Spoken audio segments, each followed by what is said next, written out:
good week? Yes, all right, good. Are you brassed out yet?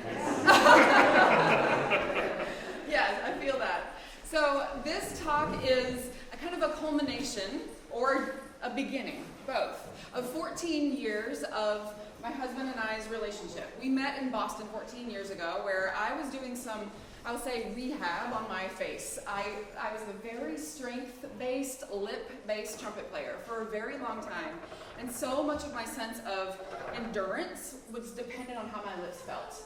And that hit a crash point when I was at CCM in my undergrad degree, and I went back to school at the Hall-Tighe School of Music and really took my playing back to ground zero and learned how to use my air, learned how to have my lips vibrate on the air, and a different way of playing the trumpet that's one of ease, consistency, and efficiency. It's a work in progress for all of us, and I'm still growing in this every single day. But what I will say is when I first met Nate, he was finishing a master's at Boston University with Terry Everson. Amazing trumpet player. I heard him play, and I was like, whoa, there's a level of efficiency and ease that I heard in his playing that I was longing for in my own. And so I was curious about him, his story.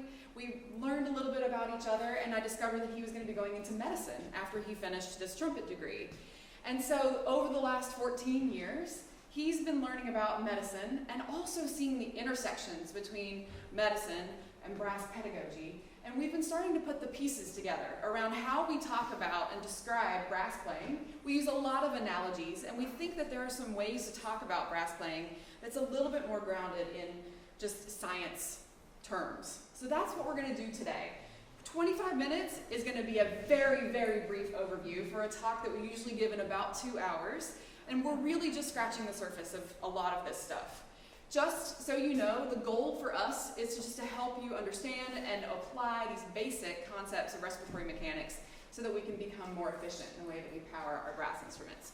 Also, we have no financial disclosures, relationships relevant to this material here.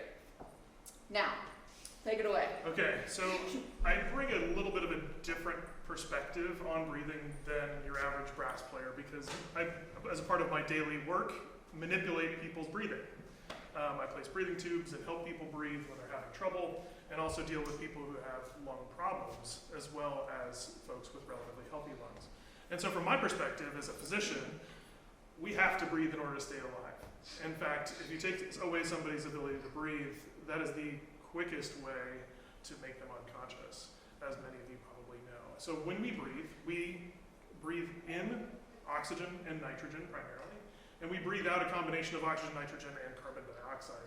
Carbon dioxide is that metabolic byproduct of our metabolism. So the things that we eat, plus the oxygen that we breathe, gets processed to make energy for our cells, and then we breathe out the carbon dioxide byproducts. So we also use these gases to play our instruments, as you know.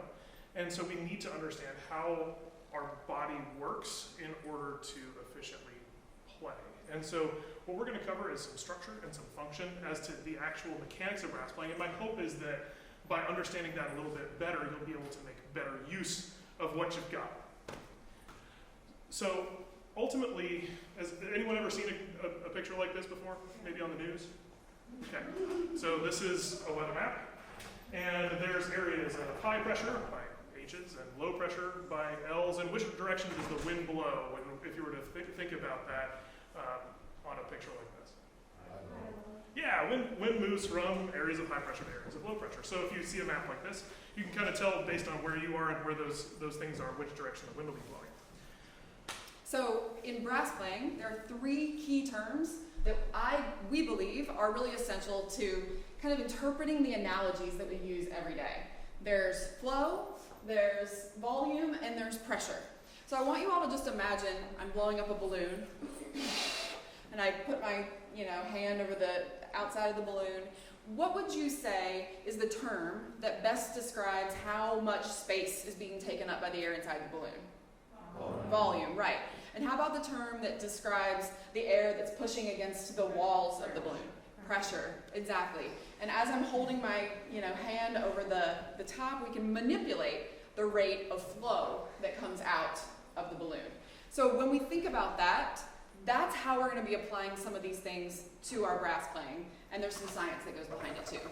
So specifically, getting a little bit technical here, and there will be a little tiny bit of middle school math or elementary school math in this talk, and there is a small assumption that you at least know how to add, subtract, multiply, and divide. If you can do that, you're good. So when we're specifically talking about pressure, what we're talking about, pressure is a loaded word in brass playing. Let's just put that out there, okay? It's a very loaded word. So when we use the word pressure in this talk, what we're talking about is applying a force over an area, okay? So let's just to kind of draw this out a little bit, let's just say that I take my hand and push against my other hand with a force, okay?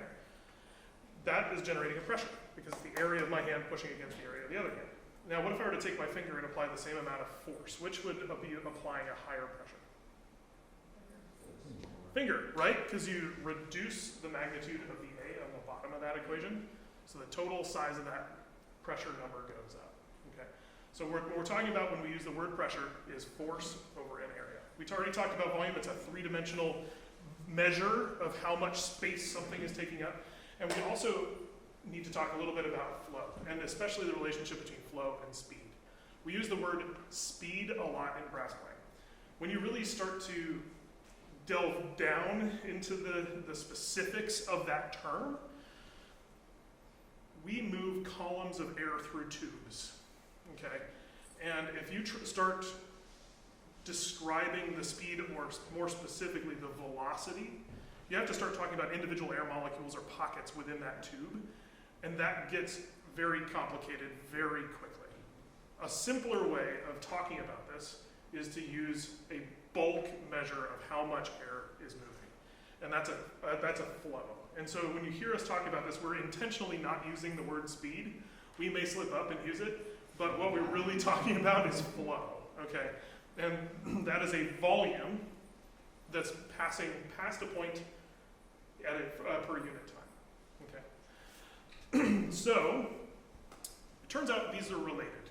Anyone who's taken maybe high school chemistry will probably remember something about PV equals nRT, maybe? Maybe some post-traumatic stress around those things placed together. I'm not sure what's going on here as to why we're not coming up here. There we go. And PV equals nRT is the ideal gas law. We're not going to spend a lot of time on that, but the main thing that I want to take from that is actually Boyle's law, which is represented by this graph over here to your left. And that is basically that there is an inverse relationship between the pressure of a gas, of an ideal gas, and its volume. So higher pressure, lower volume, lower pressure. Make sense? And so that is really, really important as we're trying to understand how our body works to move gases around. Also, we're going to talk in some detail about the different lung volumes, and also a little bit about lung capacities, which are, just so we're clear, a capacity is 2 or more volumes added up, okay? And we're going to talk about how we describe the volumes and capacities of the lung in medicine. And that way, these are terms that have a very specific meaning, and also these are terms that we use in the diagnosis and management of lung disease. And so the thing that's nice about this is these definitions apply across fields. And so if you use these are very specific terms. We're also going to talk about the relationship between flow and pressure. Essentially, the higher pressure you create through an opening, the more flow there is, and you can see that there with some measurements. So in brass instruments, we use the pressures created by our respiratory system to make the volumes, using the volumes of the respiratory system to make the energy that powers our playing, okay? So this is a representation, again, of Boyle's law. If you take a canister and you take a plunger and you move it from being a big volume to a small volume without changing the amount of gas in it, you're going to increase the pressure. In our body, we have essentially 2 cavities that are relevant to this discussion. Okay. There is the thoracic cavity that contains our lung, our heart, our great vessels, our esophagus, and a whole bunch of other nerves and other things. And then there's the abdominal pelvic cavity, which is everything below the diaphragm through to the bottom of the pelvis.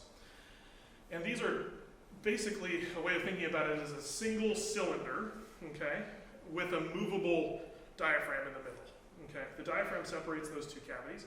You move it up, you change the volume in those two cavities relative to one another. You move it down, you do the same thing. And so that is a little bit of what we do when we breathe. Consequently, because we're changing the volume of something, two volumes, changing them relative to one another, we change the relative pressures. And there's very detailed discussions that we won't go into about exactly how those things work. But just know that when you increase the volume in your thoracic cavity, you're increasing the pressure in your abdominal pelvic cavity, and likewise, you can go back the other direction. So let's make sure that we understand the way that these movements are happening when we breathe. So a little bit of application. So I want you to feel, if you can, around to your ribs. There are 12 sets of these. They are all the way in the back, all the way in the front, and they're kind of connected at a fixed point, yeah? So if you were to just take a second and take a moment and breathe in, feeling the expansion of the ribs, and out. And these move sort of like a handle on a bucket, yeah? And that's really important in the way that we breathe, in the way that we interface with our instrument. Now, I also want you to put your hand up here on your sternum. The sternum sort of moves like a pump, yeah? So when you put your hand on your sternum and you breathe in, notice what happens. Feel the motion? Yeah. So this is really important to understand as well.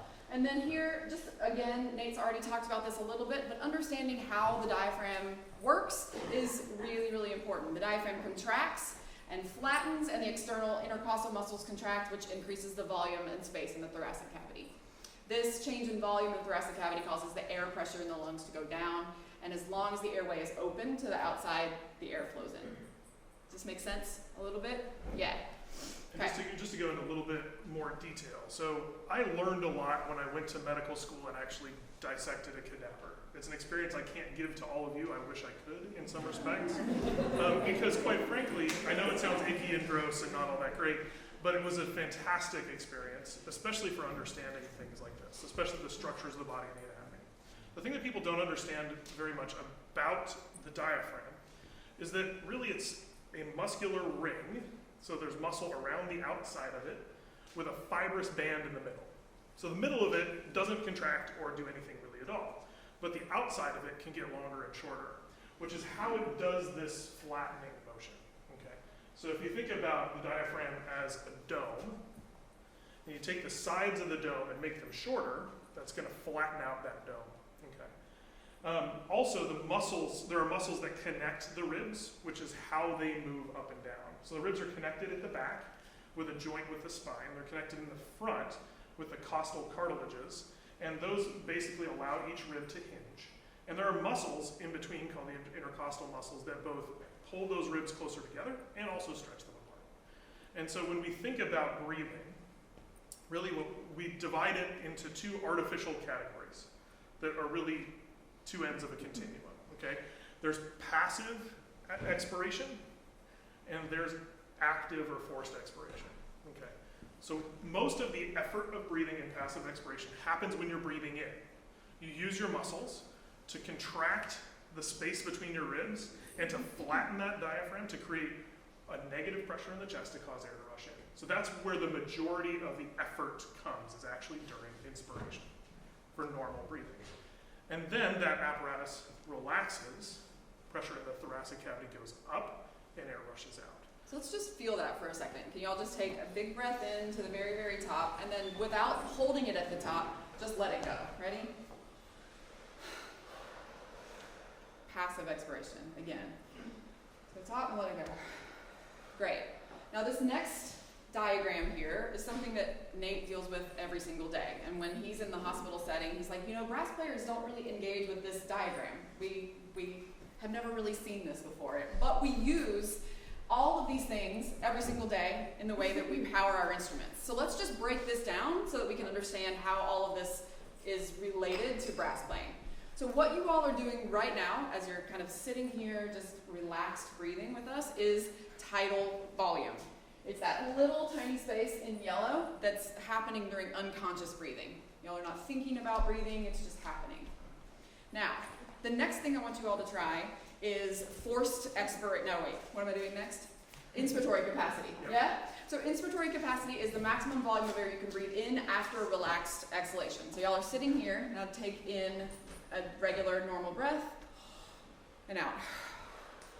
So that is the space between tidal volume and inspiratory reserve volume. Yeah, and there's a really important kind of benchmark that lies between the effort that we put into breathing in and where we relax to. That is the border between the yellow and the green on that left-handed diagram. That line in between the two is called your functional residual capacity. And that's the point that you get to when you at the end of a relaxed expiration. Here.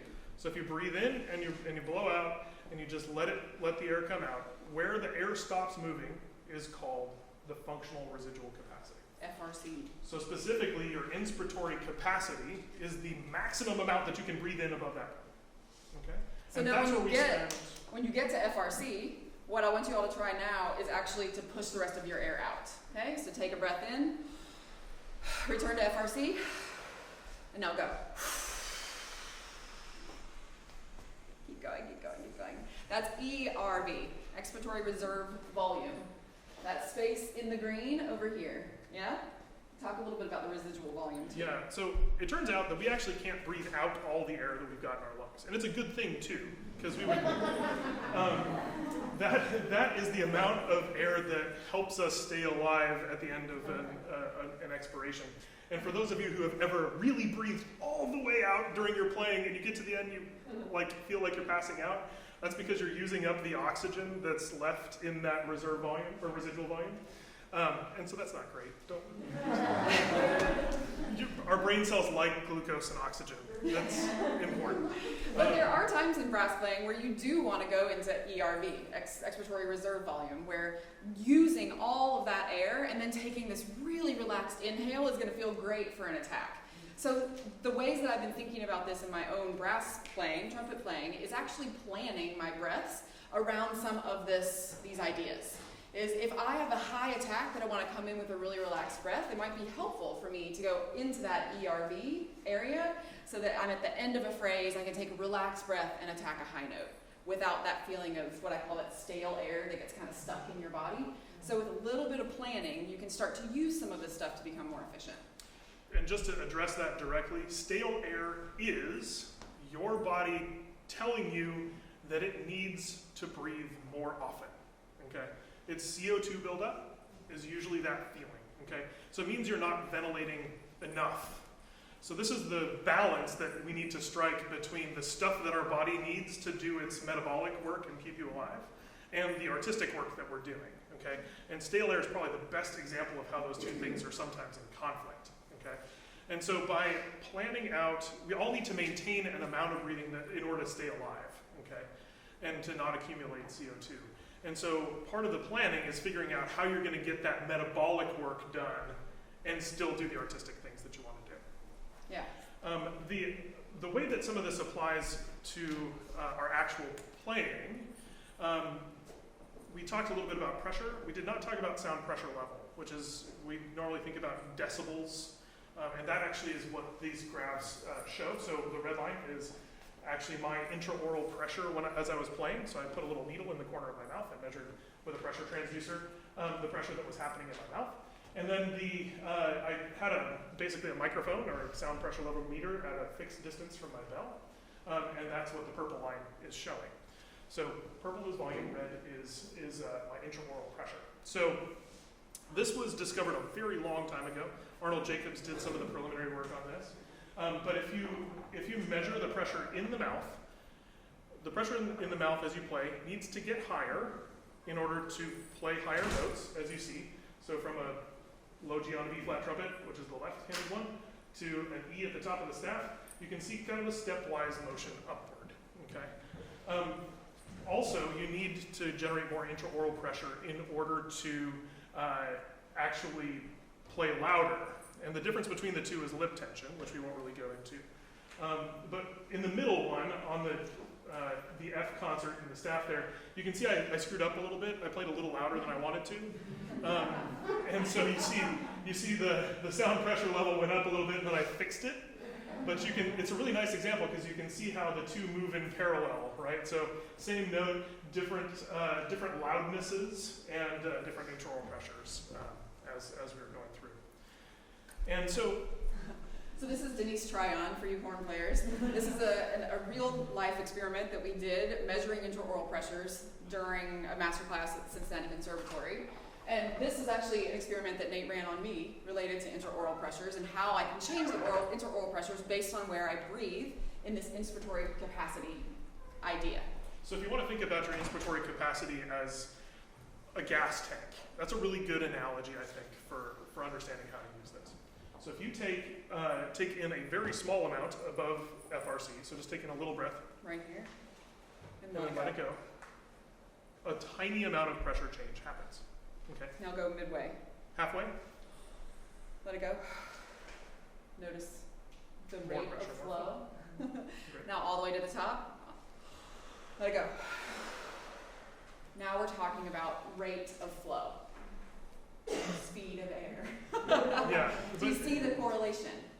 Okay. So, and the other thing is if we change the size of our aperture, the distance between our lips as we do this, and keep that the same, then you'll see the pressure changes as we go up. Now, the thing on the far right is actually a forced expiration. I had Ashley take a big deep breath and then blow as hard as she could against this little pressure transducer, which admittedly was quite uncomfortable for her. And so you can see that we have an amazing ability to be able to create intraoral pressure. This is when you hear people like Lisa Whitaker and others who play really high and really loud, it is a fantastic thing, and we have an incredible reserve to be able to generate the high intraoral pressures that are required to do that kind of work. But as you can see, all of the rest of those bumps, those are passive expirations.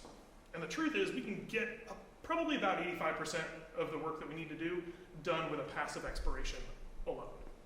And so part of the way that we've worked with Ashley to apply this is to have her use different percentages of her inspiratory capacity as she's starting notes. And so this is an attack from our teacher, Jim Thompson. This is an attack practice that he put together that's after Schubrooks exercises that I'm sure a lot of you are familiar with. And the idea is to use this as a calibration exercise. How much air do you need to produce a beat in the staff with a relaxed passive expiration?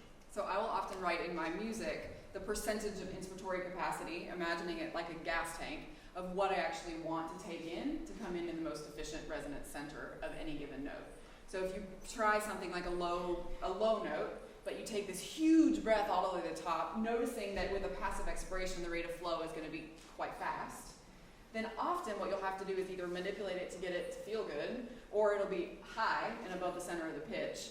And so by just a little bit of changing and some thought, you can actually start to become more efficient in your planning.